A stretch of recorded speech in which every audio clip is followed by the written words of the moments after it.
numa transição de carreira, no caso uma transição de vida, nem sempre tudo é tão confortável. Aliás, a maioria das coisas não são confortáveis, não são tão previsíveis. Você ter essa ruptura e começar de novo gera desconforto. Realmente parece que a gente só se dá permissão para fazer uma transição de carreira, para ir atrás, de mudar teu estilo de vida, né? Porque às vezes é isso que você quer uma mudança de estilo de vida. E você só se dá o direito de fazer isso quando tem alguma coisa errada. E aí você pode justificar para você e para as outras pessoas o porquê que você tá fazendo isso. A gente tem que se permitir, a gente tem que ter a consciência de que a gente é merecedor, sim, de mudar só porque eu quero uma coisa diferente, só porque eu quero ter uma experiência nova. E isso é muito importante a gente falar aqui. Olá, seja muito bem-vindo ao podcast Existe Vida Fora do Mundo Corporativo, o podcast para você que quer ter uma vida muito mais autêntica, de acordo com quem você é, escolher o seu estilo de vida e não só viver para pagar as contas. Eu sou Juliana Paes Garcia, eu sou a sua apresentadora e aqui dentro do Devolvi Meu Crachá, nós ajudamos as pessoas a se reinventarem profissionalmente para criarem um novo trabalho e um novo estilo de vida que combine muito mais com quem você é. Se você quiser saber como a gente pode te ajudar a fazer transição de carreira, entra no nosso site www.devolvimeucrachá.com.br, que lá tem todas as informações para você.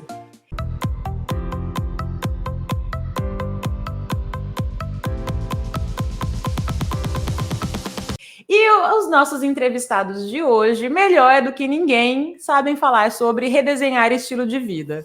Eu estou aqui com a Raquel e com o Léo Spencer, do projeto Viajo Logo Existo. Um projeto que eu sou fanzaça, eu nem contei para vocês, mas eu tenho o livro de vocês da África, eu já participei do projeto de vocês de mulheres viajantes, já escrevi para vocês, eu acompanho vocês há muito tempo, e é um prazer muito grande ter vocês aqui, viu? Então, muito obrigada pela presença. A gente que agradece, uma delícia estar aqui, bater papo, contar um pouco de história. E vamos lá, vamos contar algumas histórias aí, contar como foi um pouco da nossa jornada aí de mudança de carreira, né, de mudança de vida, de mudança de tudo. E estamos aqui abertos para qualquer pergunta. Perfeito, então já vamos começar do começo, né? O que vocês faziam antes, na vida anterior, enquanto vocês ainda eram corporativos? Oi, Ju, tudo bem? Boa tarde a todo mundo, bom dia, boa noite, prazer enorme. Bom, a gente brinca que a gente tinha uma vida normal, né? A gente construiu uma carreira em São Paulo, aquela história, fazer faculdade de noite, trabalhar de dia. Ambos foram para a parte de gestão, eu estudei administração, a Raquel estudou economia, e a gente começou a trabalhar muito cedo no mercado financeiro. Trabalhar para um banco americano, para o Citibank, foi lá até que nós nos conhecemos, na tesouraria. E o mais interessante é que sempre foi o que nós queríamos fazer, assim, não é que a gente quer de paraquedas, eu tenho uma relação com a parte de investimentos que vem de antes já, quando tinha 16, 17 anos já gostava, já queria, fui fazer aquele curso na Bolsa de São Paulo, que você fica gritando lá, compro, vendo, lá no centro de São Paulo era um puta perrengue, pegar metrô, sempre roubava o meu rádio, tinha um monte de coisa que jogava contra. Ou seja, era amor mesmo, né, pelo investimento. Era uma meta mesmo de vida, onde eu queria chegar, onde eu queria estar, o que eu queria fazer dentro do banco. Era muito claro que eu queria trabalhar na parte de investimento mesmo, de ser trader. E então, assim, a gente desenvolveu a carreira no mercado financeiro, no Citibank especificamente, foram quase 10 anos, basicamente de 2004 a 2013, foi 9 anos. Eu tenho uma história um pouco diferente, eu saí, fui para a Austrália estudar, voltei, a Raquel entrou acho que em 2005 mais ou menos no banco, foi direto. Mas a carreira toda ali, até a gente virar executivo, foi feita no Citibank em São Paulo. Então é aí que a gente começa a nossa história com o mundo corporativo. E vocês se conheceram lá também, lá começou também a história de amor. O maior fruto do banco, a gente gostava do banco, mas o mais legal foi a gente ter se conhecido, né? Isso que tá durando, o emprego não durou, mas o casamento tá durando, né? Os relacionamentos que realmente fazem sentido na vida, não é mesmo? É isso. E como é que surgiu essa ideia de pedir demissão para viajar o mundo? Isso já estava na cabeça de vocês ou não? Vocês pediram demissão para vamos ver o que dá? E como é que foi o plano? A gente é muito bem planejado, assim, né? Sempre fomos, então nada é muito por acaso. Ou melhor, as coisas pequenas a gente deixa mais por acaso, mas as coisas maiores a gente tenta ter um pouco mais de norte. Então, assim, na verdade, em 2012, nós nos deparamos com a possibilidade de dar a volta ao mundo de carro. Porque até aquele dado momento a gente não sabia que era possível, a gente não sabia que existia a hipótese de você viajar ao mundo de carro. Então, assim, eu já estava com a Kel fazia 2, 3 anos, a gente pegava férias, ia para os Estados Unidos, ou ia para a Patagônia, ou ia para o Atacama, mas a gente nunca pensou nessa coisa de, pegar um carro. Eu tenho uma relação com acampamento que é quase nula. Melhorou agora, melhorou. Não, hoje em dia, sim, naquela altura. Eu tinha... O brasileiro não tem muito costume, né? Aqui na Europa eles fazem mais isso, mas a gente no Brasil não é tão acostumado como eles. Exato. Na verdade... de acampamento, de viajar de carro. Da vida outdoor, né? A vida outdoor, assim, um pouco. Ficou estigmado no Brasil e acho que a indústria também nunca se desenvolveu. Agora é um pouco melhor, que é o camping é aquela pessoa que não tem o dinheiro para ficar numa pousada, não tem o dinheiro para ficar no hotel. E aí o camping, muitas vezes, eu estou generalizando, ficou aquela ideia que é um terreno baldio com uma mangueira. E você vê aqui na Europa, tem já uma estrutura, mas assim, você vai para a África do Sul, Botsuana, Namíbia, são lugares que o camping muitas vezes custa mais caro que uma pousada. Só que é um camping com uma vaga própria, com uma churrasqueira, com o seu próprio banheiro. Mercado dentro. Lotado, né? Mercado dentro do camping. Lugar para pescaria, né? É um estilo de vida. Eu lembro que a gente ia acampando até uma vez, acho que em Botsuana. E aí a gente comentou, né, sobre isso, não ser uma coisa costumeira, tudo mais. E aí a pessoa que era da África do Sul, a gente estava em Botsuana, mas ela era da África do Sul, falou: mas se vocês não acampam, o que vocês fazem no final de semana? E a gente falou, caramba, tipo, maravilhoso. É isso, mas em partes, né, é um hábito, né, é um costume. E aí, recapitulando com a pergunta, a gente, quando ficou sabendo que era possível, tem um casal no Brasil, que é o Robert e a Grace, e eles tinham feito essa viagem em 2004, 2005 de carro, e a gente ganhou o livro deles de presente, começamos a folhear e falou, putz, para de pé isso aqui. Era mais caro do que morar no Brasil, morar em São Paulo. O custo de vida, você morando no carro é muito mais barato, você cozinha. E acho que tinha muito do desafio, assim, acho que pegou muito pra gente. Será que a gente é capaz de pôr um projeto como esse de pé? Segundo, será que a gente... Eles nunca tinham pensado em pedir demissão, em sair do trabalho, nada. Veio com essa ideia do... Para não falar que a gente não tinha nenhum plano, a gente, como a carreira no mercado financeiro especificamente, né, a área que a gente estava, que é a tesouraria, é uma carreira relativamente curta, a gente falava, com uns 40 anos, a gente de repente morar na Austrália, recomeçar, mas era um plano muito longínquo, porque a gente tinha 25, 26, 27 anos na época. Então, era assim, um plano de aposentadoria, talvez, morar na Austrália e começar uma nova carreira. Mas era um plano assim... Exato, longínquo, né? Pouco sólido, né? Eu já tinha morado na Austrália, tinha referência da qualidade de vida e ficava nisso. Mas a ideia de morar num carro, de viajar de carro, ela é inexistente. Isso não o que já existia era gostar de fotografar. Eu já fotografava, eu já escrevia para algumas revistas pro bono. A Kel já sempre teve uma relação com a parte de cozinhar. A Kel sempre foi curiosa dessa história de querer ver os outros países. Então, existia a vontade de ver e viajar. O que aconteceu? Quando a gente descobriu que era possível, aquilo ali provocou e falou, é uma mega oportunidade da gente ver o mundo de uma forma que ninguém ou pouquíssimas pessoas podem ver. E eu acho que também hoje, olhando em retrospecto, tinha um pouco, pelo menos para mim, mostrar que eu não era dependente 100% do dinheiro. Porque, assim, em termos de dinheiro, Ju, era inconcebível a ideia de pensar. Eu ganhava com 28 anos, de pensar em sair e dar a volta ao mundo. Nós dois com 28 anos, caramba, a gente ganhava mais que somar todos os nossos amigos juntos, uns 30, a gente... Então, assim, da grana era muito dinheiro. Então, e eu pegava os caras... que começou a ficar só o dinheiro pelo dinheiro? Vocês sentiam isso? Que vocês estavam bem com cargo de liderança no mercado financeiro, mas chegou um ponto que você falou assim, poxa, tirando o dinheiro não sobra mais nada? Não, eu tinha uma visão. Tanto que do meu lado era fazer o projeto da volta ao mundo e voltar para o banco, assim, a minha meta era ser presidente do banco, tipo, descobrir outras alternativas aconteceu na jornada. Pro Léo, talvez, acho que você já tinha uma coisa de... Mas eu amava o que eu fazia, eu me dava bem com todo mundo. Tanto que a pandemia, o Léo passou o ano treinando, né? Mas acho que não só a parte do produto trade, eu acho assim, eu gostava do banco, eu gostava das pessoas, eu gostava do que eu fazia. foi muito doloroso sair. Aliás, a parte mais difícil foi pedir demissão, porque aquilo ali era fruto de muito esforço. Cada ano que eu ficasse mais no banco, acertando as decisões de investimento, tinha o potencial de mudar lá na frente muitas coisas da minha vida, de poder ajudar meus pais. Então, assim, tinha muito impacto. Só que, por outro lado, eu via muitas pessoas no banco falando assim, cara, eu não consigo viver se eu não ganhar menos do que X mil. Eu falava assim, cara, é muito dinheiro, uma família normal brasileira ganha 30 vezes menos que isso, não pode ser assim.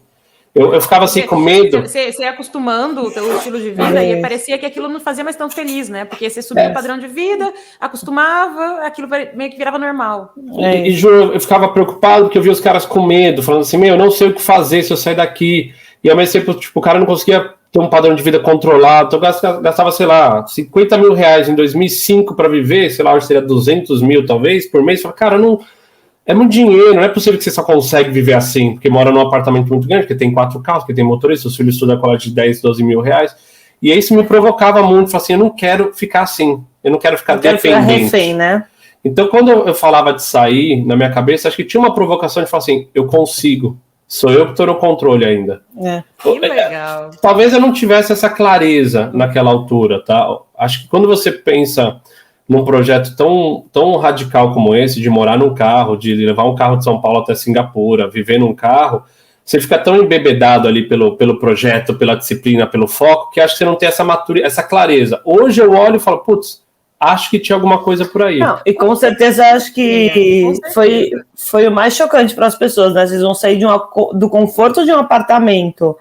A gente morava na Vila Madalena, eu morava ali nos Jardins, a gente não morava nem junto na época, lá eu morava na Vila ou nos Jardins. Para morar num carro, tipo, qual é a lógica, sabe, de você passar perrengue, tipo, é inconcebível para a pessoa, a gente, eu acho que é educado para sempre ter mais, né? Então, você casa, aí você compra um apartamento, aí você tem um filho, aí você é um apartamento maior, aí você aumenta o carro, aí você tem 2 carros, é sempre para frente, nunca é para trás. E até a história que ela falou inclusive, assim, quem está nos ouvindo, gente, desculpa que eu nem fiz a introdução do assunto, né? Eu nem contei para vocês essa história do carro, vocês estão pegando tudo pela metade. Então, se vocês não conhecem o Casal Viagem Logo Exista, um dos primeiros projetos que eles fizeram foi dar volta ao mundo num carro, no motorhome. Aqueles carros que você dorme dentro, que você fica nos acampamentos e tal. Então, só para situar, tá? Por isso que eles estão falando sobre essa questão. Eles literalmente trocaram um emprego no mercado financeiro por dar a volta ao mundo no carro. Só fazer um adendo, Ju, não era nenhum motorhome, era um carro, assim, para as pessoas que querem saber mais na vírgula, era um carro, um Jeep com uma barraca em cima, então era mais desafiador que o motorhome. É confortável. O motorhome hoje eu falo assim, é fácil, o motorhome, você tem aquele... Apartamento de luxo. Era o Jeep barraca, eu lembro da foto do Jeep. Verdade. E aí até a história que eu ia contar é que no final, um dia a gente foi acampar para testar a barraca que a gente tinha em cima do carro em Paraty. E aí teve um amigo do Léo que falou, não, mas o que aconteceu? Vocês estão precisando de dinheiro emprestado? Tipo, qual o problema, entendeu? Porque é isso, a gente é educado pra gente sempre querer mais. E sem querer... Sair do sistema é muito difícil, porque tudo desde o momento que a gente nasce, cresce, a gente vai para a escola, as referências que a gente tem, aquilo que a gente vai ouvindo, ficar cada vez mais na roda dos ratos, né? E aí você vai crescendo dentro do mundo corporativo, você vai como se fosse uma bola de ferro, vai ficando cada vez mais grossa, presa no teu pé. E é realmente difícil você sair, porque provavelmente o teu círculo, você tá no meio de pessoas que pensam do mesmo jeito. Eu lembro que quando eu fiz a minha transição de carreira, eu fiz minha transição de carreira em 2015, e aí eu tirei um sabático, fiquei 6 meses viajando pelo mundo. Não foi tão, né, radical como vocês, foi de avião mesmo, mas mochilei, né? E eu lembro que quando eu fui fazer isso, eu falava para minha psicóloga, né? Eu falava, gente, mas eu tô entrando em crise, porque parece que tá todo mundo querendo casar, ter filhos e subir nos degraus da vida corporativa, e eu tô querendo pedir demissão para ir dar volta ao mundo. Aí ela falou uma frase que eu nunca vou esquecer. Ela falou assim, todo mundo quem, Ju? Todo mundo que você conhece hoje? Será que não existe todo um mundo que está fazendo exatamente isso que você está fazendo, só que você ainda não conhece? E foi aí que eu percebi, né, que a vida é muito maior daquilo que a gente conhece, das referências que a gente tem. Mas tem eu acho que a gente também quebrar essa barreira. O Léo sempre brinca que conforme você vai ficando mais velho, é tipo máfia, né? Você vai mantendo os amigos, você vai mantendo o emprego, você vai só mantendo, entendeu? Você ter essa ruptura e começar de novo gera desconforto, né? No nosso caso, você tinha um desconforto de sair do trabalho, a gente tinha um desconforto de sair do trabalho. o casamento, será que vai funcionar? A gente não era nem casado, a gente não morava junto. E se der errado, o que faz, né? Quem fica com o carro? Quem volta? Quem não volta? Tipo, pra onde volta? Tipo, casaram, tipo, uma semana antes de viajar. Um mês antes. Então, Mas você sabe que eu nunca pensei nisso? no quê? Nessas hipóteses, assim, eu não... Não, eu sei. Eu tinha um viés muito assim, cara, vamos fazer isso e vai dar certo, relaxa. O Léo falava, é a maior prova de amor. Eu pedi pra você vir aí comigo, é mais do que o casamento, não precisa nem casar, entendeu? O que é um casamento na fila do pão, né? De dar a volta ao mundo no Jeep. Morando num carro, né? Tendo que uma cama em cima do carro. De novo, Raquel nunca tinha entrado numa barraca. A gente foi na Decathlon para lá ver uma barraca. Tipo, foi simbólico aquilo, mas assim, tinha muitos e muitos desafios envolvidos ali.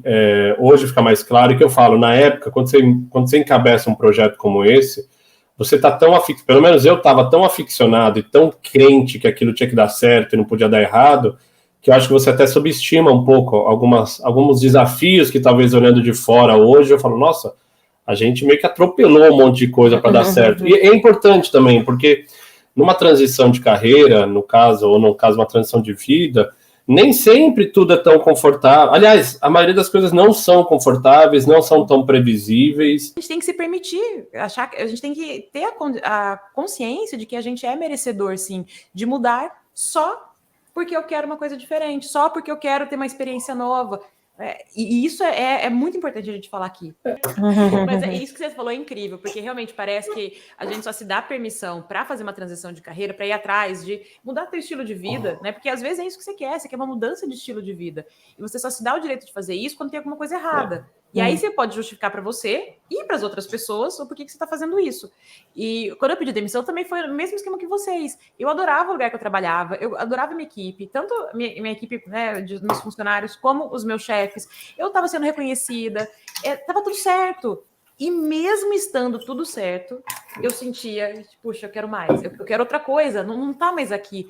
E sabe o que eu acho? Que é nesse momento que você tem certeza. Porque pode ser que você esteja querendo fugir de um problema. Às vezes você não se dá bem com o seu chefe, aí você quer fazer transição de carreira porque você, né, tá literalmente querendo fugir de um problema. Agora, quando tá tudo certo, quando não tem nenhum problema e ainda assim você quer mudar, é porque é uma coisa muito mais profunda, né? E aí a gente tem que se permitir, achar que a gente tem que ter a consciência de que a gente é merecedor, sim, de mudar só porque eu quero uma coisa diferente, só porque eu quero ter uma experiência nova. E isso é muito importante a gente falar aqui.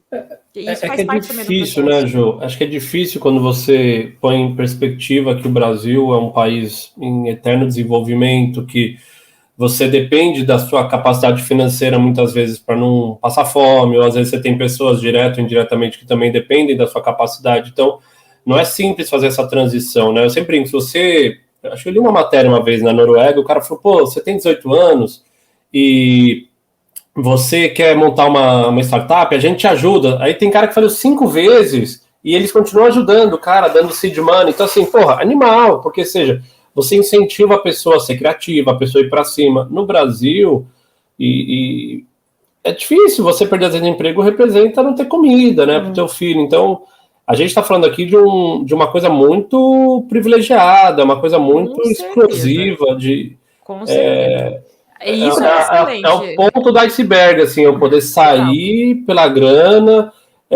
Eu tinha acho que o lado falando assim, eu sempre fui trabalhador, eu sempre gostei de ir atrás, então eu volto daqui 2, 3 anos, vou trabalhar de novo, vou fazer acontecer. Tipo, eu nunca parei. As pessoas às vezes confundem a viagem com parar de trabalhar. A gente nunca parou. Tá bom. Talvez o primeiro ano, que é mais ou menos um sabático de uns 6 meses, teve uma descompressão. Porque apesar de tudo isso que eu falei do banco, eu tinha a pressão do banco, de trabalhar das 7h30 às 8, de ter que tirar resultado, de cobrir o cara em Nova York, de ir para Brasília visitar o Banco Central, a pressão de ficar mais sênior. Então, assim, eu tinha problemas, às vezes, de tontura. Então, tinha coisas no meu corpo que não eram tão legais. Mas, ao mesmo tempo, não era que eu assim, nossa, não aguento mais isso, vou sair porque... Se eu não era assim, eu vou sair para fazer qualquer coisa. Não, a gente escolheu fazer a volta ao mundo e aí não comportava continuar no banco e fazer a volta ao mundo. Era a história para cada escolha uma renúncia. É aí que a gente falou, vamos. Então vamos, né? A gente tem que falar, o simples fato de a gente estar falando de transição de carreira, a gente já está num recorte de privilégio gigantesco, né? num cenário de muita gente que ainda está tentando manter a comida no prato. Então, a gente nunca pode se esquecer disso, né? Toda essa conversa aqui é um grande recorte de privilégio.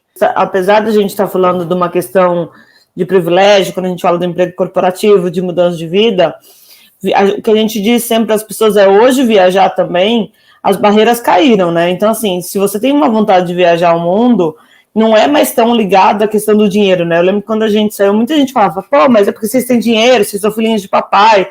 Nem é a nossa realidade, pelo contrário, né? Aqui a gente... eu já tive. Eu tenho uma história de altos e baixos na família. Muito dinheiro mas quebrado, a hora que a gente dinheiro quebrado. Mas na hora que a gente saiu, você estava muito mais no momento de ajudar do que de ser ajudado, né?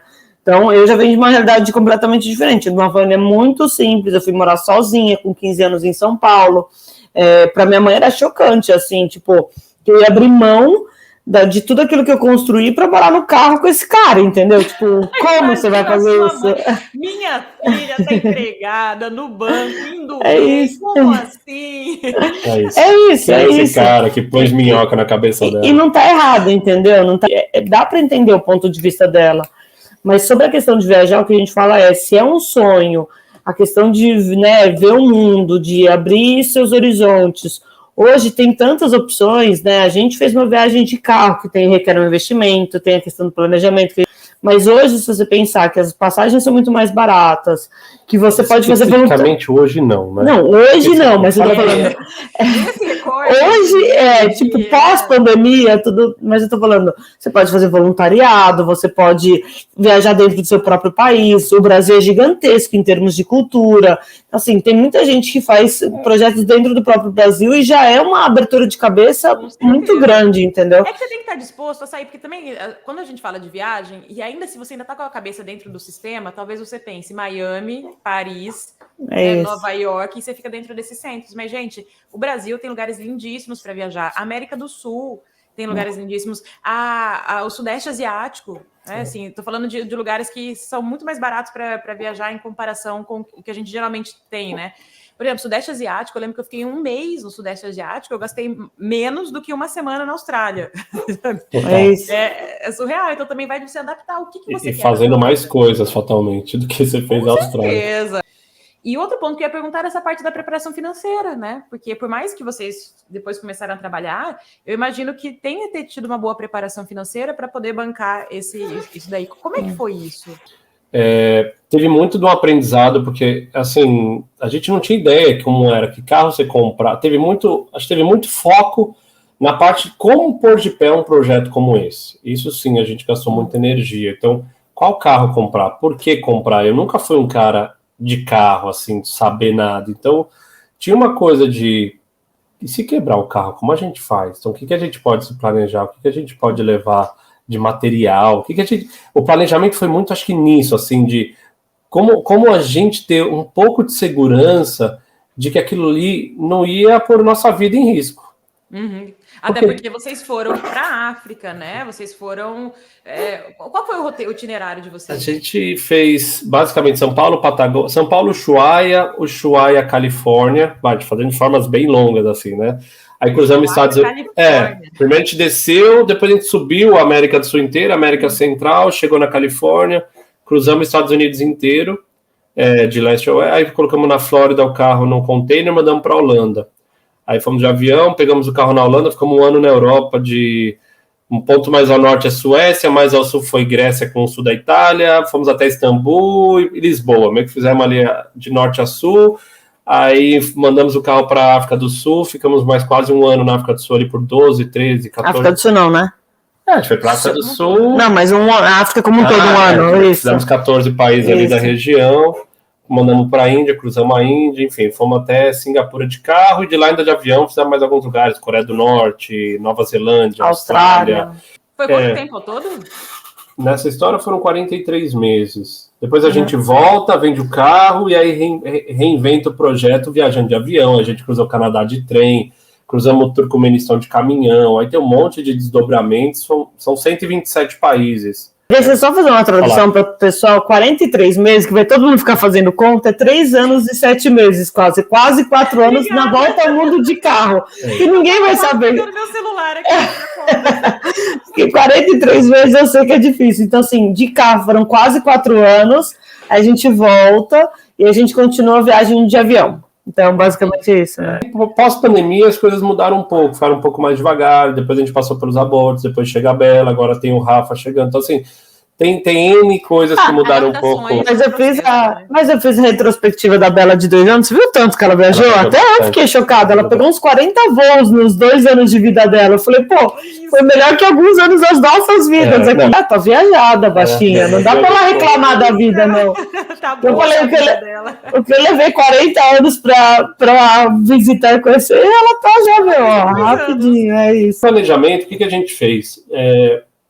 O Brasil, em 2012, 2013, vivia um momento muito pujante. E eu tinha e tenho um apartamento na Vila Madalena que estava pronto para ser alugado. A gente olhou e falou, pô, com o que a gente recebe de aluguel do apartamento, a gente consegue viver. Naquela época, a gente alugava por R$6 mil o apartamento, o dólar era 2-1, a gente recebia $3 mil por mês, e a gente se propôs a viver com $100 por dia, e ponto. E aí eu acho que super justo. Tudo incluso, tá? Tudo. Eu, Raquel, carro, transporte, gasolina, comida, estadia. Avião, container. Não é muito justo. É muito justo assim, em alguns lugares do mundo na Tailândia sobrava. Mas vai fazer isso na França, vai fazer isso na Inglaterra, vai fazer isso na Alemanha, você tem que passar miudinho e assim, o carro quebra. Então você não pode viver com 100, você tem que viver com 80, porque 20... são coisas inesperadas. 20 você vai ter que pagar passagem de uma coisa que deu merda, do carro que quebrou. Então, o que a gente fez, na verdade, no planejamento foi gastar muito tempo em como estruturar um projeto. Então, assim, quanto custa o diesel no mundo? Qual a autonomia do carro? Quanto que eu Google Maps, quanto que eu vou dirigir nesses países? Então, quanto a gente pode gastar nesse como? Então, vamos gastar menos na América do Sul, porque a gente sabe que na América do Norte vai ser um pouco mais caro, então a gente consegue fazer uma média. Teve uma pegada meio assim, vamos usar o que a gente faz no corporativo aplicado a um projeto. E acho que isso trouxe um pouco de... Assim, a gente se apoiava muito nisso, essa é a verdade. Porque se você pegasse a bagagem de experiência real nossa, do que... Assim, qual era a capacidade nossa como casal de pôr um projeto aquele do começo ao fim? Era baixa. Mas o que a gente tinha ali de... mas calma aí, a conta para de pé. O dinheiro dá para entrar aqui. A gente pode empreender nisso aqui. A gente olhar para isso e falar assim, cara, é dirigir para o lugar. Qual é o desafio? É comida, dirigir, não bater o carro, não dirigir de noite, não ser roubado, não ser assaltado. Então, Então, assim, com esse planejamento que vocês fizeram, vocês foram ganhando clareza sobre o caminho e foram percebendo que não era um bicho papão, né? Assim, vocês foram meio que dialogando com esse medo. Aqui dentro a gente fala muito sobre isso, né, para os nossos alunos. Tem que aprender a dialogar com o medo, porque senão parece, meu Deus, é muito difícil fazer uma viagem dessa. Mas vamos quebrar em parte, vamos lá. Ju, a melhor coisa é você fazer o seguinte, os monstros, eles só parecem monstros mais de longe, eu brinco. De perto, não é tão complicado. De perto, você vê a perna do cara, você vê que é alguém disfarçado. Então, assim, se você pensar, e isso, lembra que a gente falava disso, caramba, nós vamos até a Tailândia. Se você pensar de São Paulo a Tailândia, é muito difícil. Eu vou cruzar a África, que era uma incerteza, eu vou cruzar a Índia, que é uma incerteza. Mas quando você fala assim, calma, eu tenho que sair de São Paulo e dirigir até Londrina. Isso não é complicado. E aí a gente ia para Londrina. De Londrina eu tenho que dirigir para Foz do Iguaçu. Cara, é 300 quilômetros. Não é tão complicado. E aí então, você tira aquele medo que paralisa, né? Porque você começa a perceber que existe um caminho para você chegar e não fica mais uma coisa tão gigantesca, porque você quebrou em etapas menores e você consegue lidar com cada um em separado. Fica mais fácil você enxergar, né? Vocês saíram já assim, ok, então a gente vai se manter com o dinheiro do aluguel, não pensando em trabalhar. Vocês não pensaram em transformar isso numa fonte de renda. Foi assim, não. É um sabático mesmo, vamos descansar. Descansar não, porque se fosse descansar, eu pegava avião para Tailândia e ficava lá no resort em Krabi, tomando pad thai todo dia, gastando $20 por dia. Krabi, gente, aí eu descansaria. Aí eu descansaria. É que o carro que a gente falava era... As pessoas falavam, mas vocês não vão ter rotina. Mas era uma rotina, porque todo dia você tem que pensar onde você vai, você tem combustível, vai ter comida, onde você vai acampar, você chega no camping e não tá. Então, ele tem um nível um pouquinho de... Não um nível de estresse, mas ele tem um nível de atenção onde você está sempre pensando no que você tem que fazer. Você precisa estar sempre atento, né? Aonde você está indo, o que você está fazendo. Então, assim... Mas eu acho que não o que a gente falava para as pessoas falavam às vezes, vocês vão fazer um livro? A gente falava, não tem como eu pensar em fazer um livro antes de eu ir. Então a gente sabia, eu acho que lá eu escrevi até no texto, no Quem Somos, do site, na época, falando assim, a gente vai descobrir muita coisa. Qualquer coisa que a gente falar para vocês hoje vai ser uma mera ilusão, porque assim, a prática mesmo de tal, o Léo já fotografava, ele saiu com um monte de equipamento, né? Isso era uma das coisas que ele queria gastar energia. Então a gente sabia que a parte das fotos era uma coisa que ia demandar um pouco de tempo. Mas o que isso ia gerar se era trabalho, se era um hobby, se era uma rotina, a gente não tinha um nome para isso. E acabou que é o que o Léo falou, eu acho que em 6 meses a gente já estava com o e-commerce montado, certo? E aí acabou que a gente já começou a vender quadro, e aí a gente já fez uma pesquisa no Facebook na época, que era o que tinha um super engajamento. A gente teve 15 mil respostas, as pessoas já falaram de fazer livro. Se você pensar, a gente saiu em maio de 2013, em maio de 2014 a gente estava em Miami fazendo o primeiro livro, já 1 ano depois, né? Então isso foi aparecendo no meio do caminho, essa ideia de começar a monetizar, vocês foram prestando atenção, vendo que as pessoas estavam seguindo vocês, estavam se interessando pelas fotos, vamos transformar isso daqui em quadro. Foi uma coisa meio orgânica, não foi assim, olha, eu vou transformar isso em maneira de ganhar dinheiro. Foram oportunidades que vocês foram vendo pelo caminho. A gente sabia que tinha. A gente já tinha visto, tem um projeto chamado Mundo por Terra, ele já tinha escrito livro, eles já tinham feito algumas palestras, o próprio Challenge Your Dreams, que é um outro projeto. São projetos que tinham feito coisas semelhantes, mas não tinham usado da rede social para ganhar tanto alcance. Então a gente já tinha visto, sabia que eram caminhos que poderiam acontecer, mas é o que a Kel falou, não dá para você pôr a carroça na frente do boi, ali você vai viajar, o foco era a viagem. A gente, assim, você tinha que primeiro construir um legado por meio da viagem, por meio de pôr isso de pé. Muita gente fala assim, vocês não vão chegar no Uruguai, vocês vão separar. Isso é uma matéria na Globo, aqueles comentários super indiscretos e haters. Mas, assim, existia esse risco mesmo. Então, assim, do nosso lado, o foco era, vamos pôr de pé, vamos ver se é legal, vamos fazer isso ser um tesão, vamos viver a vida intensamente nisso. Tanto é um detalhe. A gente não comprava cartão de internet, a gente não tinha internet, era uma decisão nossa não ter internet. Apesar de nós termos uma projeção de estar sempre ali criando conteúdo, a gente queria mesmo era estar na estrada, queria mesmo era estar vivendo aquilo. Tem até uma história engraçada, no Peru, que deu mais ou menos 3, 4 meses de viagem, eu perdi meu celular. Eu fui no rosto, deixei no banheiro e eu fiquei 6, 7 meses sem celular. Hoje tem gente que fala assim, é impensável. E eu usava da Kel, vivia, então assim, tinha muita ruptura, tinha muita coisa assim. E até você comentou do e-commerce, da venda das fotos, o primeiro projeto que a gente fez, quando a gente montou o e-commerce, foi muito mais com ar de filantropia. Então eu já tinha esse negócio de querer ajudar muitas causas no caminho, então fui fazer alguns trabalhos sociais. Doando dinheiro, né? A gente doou. E aí a gente montou o e-commerce pensando, a gente vai vender as fotos e a gente ajudou a Teto a construir uma casa. E aí a gente descobriu, na verdade, com as vendas, que as pessoas não estavam preocupadas com a gente doar o dinheiro, as pessoas queriam ajudar a gente a continuar viajando.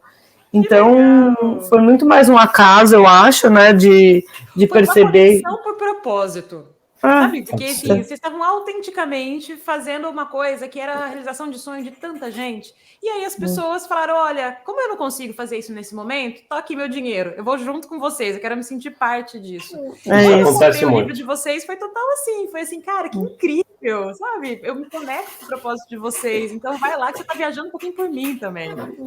As pessoas se conectam, você gera uma coisa positiva, todo mundo acaba se vendo um pouco em você, você carrega ali muitos sonhos juntos, e até porque no final do dia, quando você começa a fazer criação de conteúdo, pelo menos pra gente, você chega em alguns lugares, tipo, pra que eu tô fazendo isso, né? Tipo, pra quê? Como eu vou ficar aqui todo dia escrevendo conteúdo pra gerar engajamento e vender?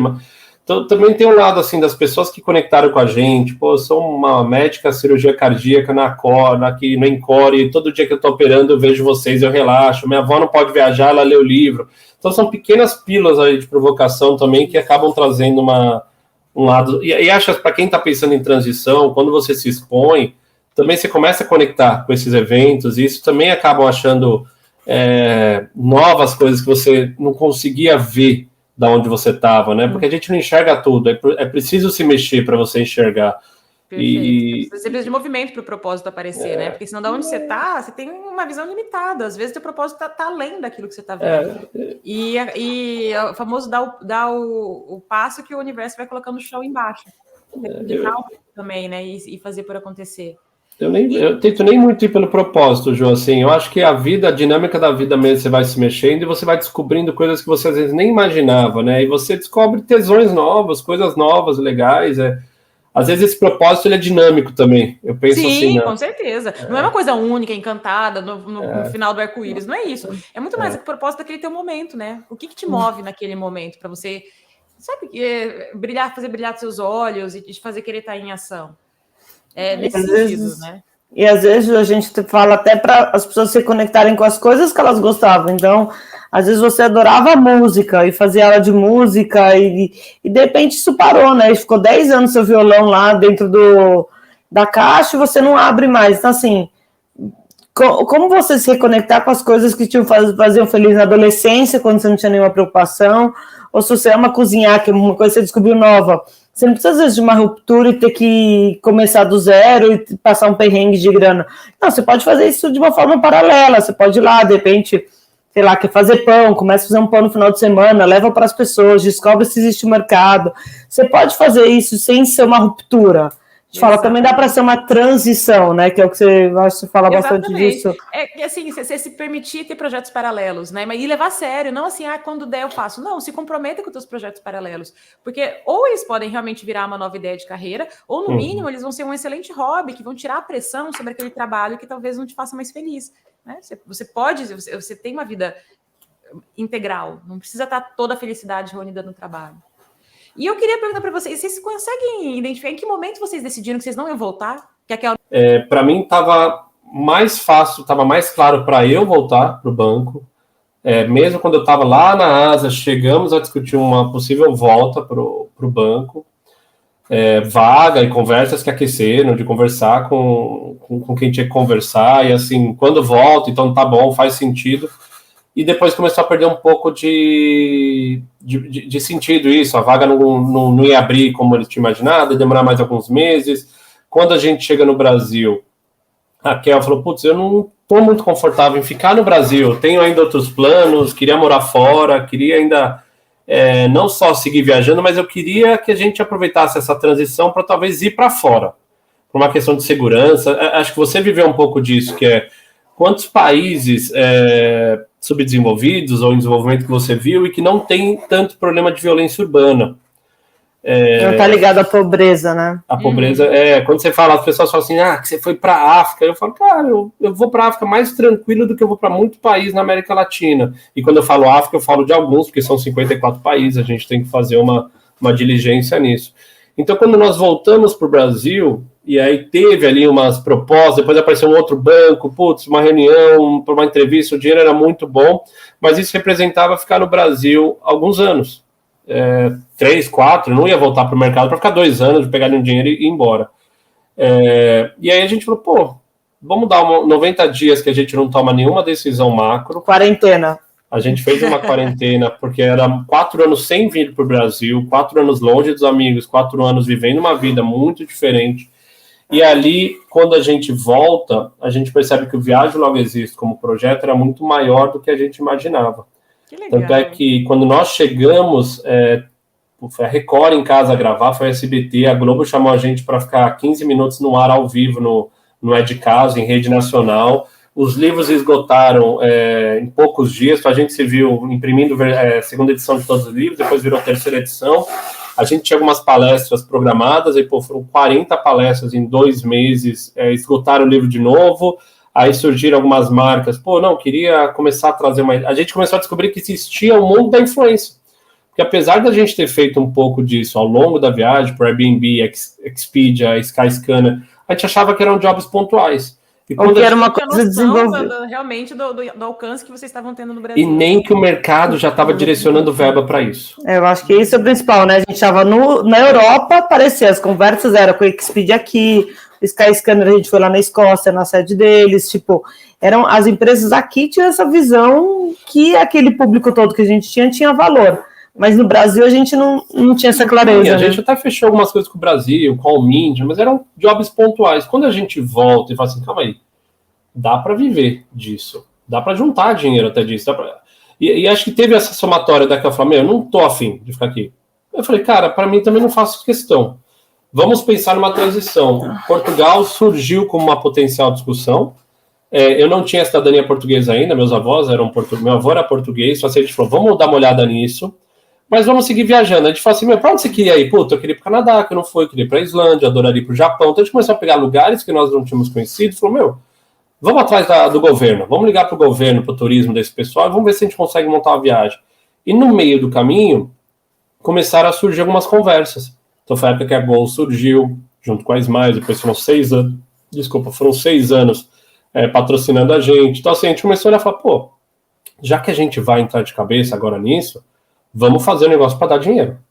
Perfeito. Aí sim vocês resolveram estruturar um modelo de negócios para ganhar dinheiro como influencers dentro do mercado de viagem. A viagem se pagou. Eu vou falar isso, a viagem de carro, a venda dos livros pagaram a viagem. Que incrível! Porque a viagem... E as palestras... foi quando nós chegamos no Brasil, em 17... Com o que vendeu de livro nos primeiros 4, 5 meses, pagou o que faltava da viagem. A viagem custou $130 mil, se não me engano, se não me falha a memória. Por aí, foram $107 por dia. 4 anos de viagem. E não multiplica por 5, né? Por dólar médio. Ali. Mas assim, o que vendeu de livro, já levando em consideração dólar, em dólar, pagou. Isso no começo de 17. A gente falou, legal, vamos continuar fazendo livro. A gente começou a emplacar palestra atrás de palestra, vai no Google palestra, vai no WeWork, faz palestra na GE, faz palestra na... A gente começou a montar e falou, calma aí, palestra, com a parte de influência, levar muita coisa offline, vamos criar workshop, vamos criar outros produtos que não necessariamente estão no online. A vida se paga e dá para juntar uma grana. E aí 2017 foi um ano legal para a gente. A gente começou a explorar um monte de setores que para a gente não era tão claro. E mais do que isso, usar da nossa expertise corporativo para trazer marcas que não tem nada a ver com o mundo de viagem. Tanto que você trouxe de conhecimento do mundo corporativo para criar projetos que tivessem interesse, que fossem comercialmente interessantes, mesmo para segmentos que não tinham nada a ver com viagem. E aí vocês iam atrás e faziam essas negociações e fechavam. Gil, e eu acho que até isso é legal falar, que mesmo assim, a pessoa às vezes pensa, né, no livro, na palestra, você sentou lá e contou da viagem.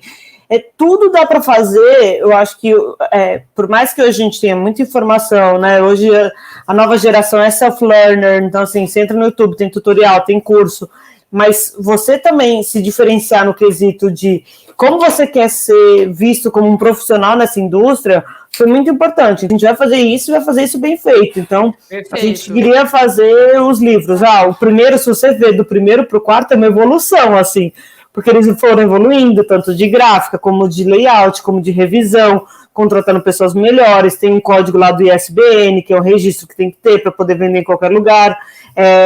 Então... Vocês foram levando a sério mesmo isso, né? Assim, isso. Estamos fazendo... A gente leva tudo a sério, Jô. Esse é o ponto. Viagem e trabalho, né? Não, mas é um modo de vida, assim, é um perfil nosso. A gente gosta de pôr energia nas coisas, de fazer bem feito e entregar acima do que as pessoas esperam. Nem sempre dá certo, mas a gente gosta de fazer isso, entendeu? É uma coisa natural. E também é um grande ingrediente para o sucesso isso, né? Você deixa na mão do destino, mas ao mesmo tempo aquilo que você faz muito bem feito. Então você faz a sua parte também, né? Não fica só esperando as coisas acontecerem, mas aquilo que você se propõe a fazer, você realmente encanta quem está te contratando. E eu tento não depender tanto do destino. Eu me proponho a fazer mais coisas do que ele espera que eu faça. Eu penso um pouco assim, Excelente. Eu brinco assim, se eu mitigar tudo que pode dar errado, é mais fácil dar certo. Então nem sempre é só o que vai dar certo. Eu sempre penso assim, calma aí, é um pouco advogado do diabo. Sim, é gerenciamento de risco isso, né? É fazer o gerenciamento de risco, que é o que a gente faz também dentro do processo de transição de carreira. É verdade. Você precisa identificar quais são as coisas que podem dar errado e criar um plano de ação para elas. E aí, assim, as coisas acontecem. Hoje vocês se consideram viajantes profissionais? É isso? Se eu fosse perguntar, assim, o que vocês colocam quando vocês vão fazer a cadastro no lugar? Qual que é a tua profissão? Eu ponho administrador, acho. A gente, desde a pandemia, já estava discutindo alguns outros caminhos. Não por esgotamento de modelo, mas porque foram 7 anos intensos viajando. 2018 a gente pegou 100 e poucos voos, 2019 é muito país, é muita mudança, outras noites dormindo no aeroporto. E aí você acaba também tendo contato com muitas deficiências do setor, com muita coisa que você olha, calma aí, dá para a gente melhorar. Acontece que no mundo de criação de conteúdo, a gente tem hoje milhões de pessoas no Brasil e dezenas de milhões de pessoas no Brasil criando conteúdo. As ferramentas evoluíram, você tem o Canva hoje, você tem uma série de ferramentas para criar conteúdo, para criar design, para conectar, para planejar. Para planejar, você tem hoje Contabilizei, que você abre sua própria empresa, você tem o Slack, que você conecta aqui, não sei. Então, assim, você tem muita coisa feita para empresas individuais, para empresas pequenas, só que, ao mesmo tempo, no mundo de criação de conteúdo, hoje não existe nenhuma solução para o criador de conteúdo conectar com negócios de uma forma direta, organizada, profissional. Então, hoje mesmo, quando nós queremos fazer uma parceria com o hotel, eu tenho que mandar um e-mail, eu tenho que mandar um WhatsApp, eu tenho que mandar um Instagram. Você depende da boa vontade da pessoa querer abrir o seu Media Kit, dela olhar.